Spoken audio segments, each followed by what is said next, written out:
नमस्कार दोस्तों, मैं गीत स्वागत करती हूँ आपका व्यूवा चैनल पर। तो दोस्तों, आज हम बात करेंगे एक ऐसे मुद्दे पर जो हर भारतीय को जानना चाहिए। हम बात कर रहे हैं ईडी की। ईडी यानी एनफोर्समेंट डायरेक्टरेट की जांच और उसकी कन्विक्शन रेट की।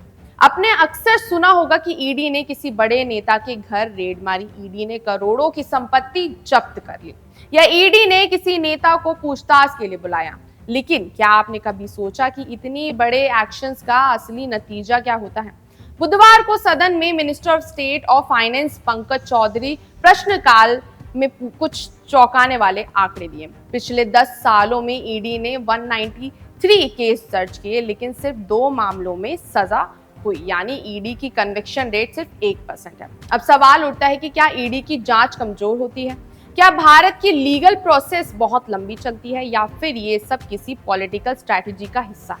ये आरोप विपक्ष अक्सर सरकार पर लगाता है। अगर पिछले कुछ सालों के डाटा देखें तो 2019 के बाद ईडी की कार्रवाई अचानक बढ़ गई। 2015 से 2016 में सिर्फ 10 केस थे, 2016 से 2017 में 14 केस हुए, लेकिन 2019 के बाद हर साल 25 से 30 नए केस दर्ज होने लगे।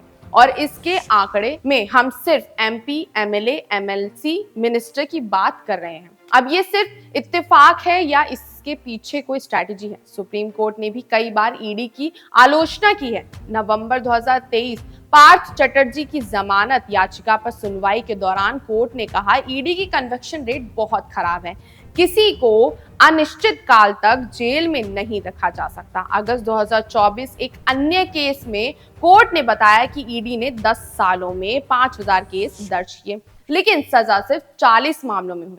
दिसंबर 2024 सरकार ने संसद में बताया कि 2019 से 2024 के बीच ईडी ने 911 शिकायतें दर्ज की, 654 मामलों का ट्रायल हुआ, लेकिन कन्विक्शन सिर्फ 42 मामलों में हुआ।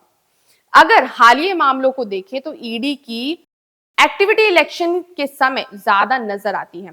महाराष्ट्र चुनाव के दौरान सुप्रिया सुले और नाना पटोले जैसे जुड़े कथित क्रिप्टो फंड घोटाले पर छापेमारी हुई। झारखंड चुनाव के ठीक पहले बांग्लादेशी घुसपैठ से जुड़े मनी लॉन्ड्रिंग केस में कार्रवाई हुई। बिहार में लालू यादव, राबड़ी देवी और तेज प्रताप यादव से जमीन के बदले नौकरी केस में घंटों पूछताछ हुई। अब सवाल उठता है कि क्या ईडी का इस्तेमाल एक पॉलिटिकल वेपन की तरह किया जा रहा है? सरकार और ईडी का कहना है कि एजेंसी बिना किसी भेदभाव की जांच करती है, लेकिन विपक्ष इसे गवर्नमेंट टूल मानता है जिससे विरोधियों को दबाने की कोशिश की जाती है। अगर ईडी की जांच इतनी स्ट्रांग होती तो कन्विक्शन रेट इतनी कम क्यों होती? क्या ये सिर्फ कोइंसिडेंस है कि ज्यादातर हाई प्रोफाइल मामलों की में विपक्षी नेताओं के नाम सामने आते हैं?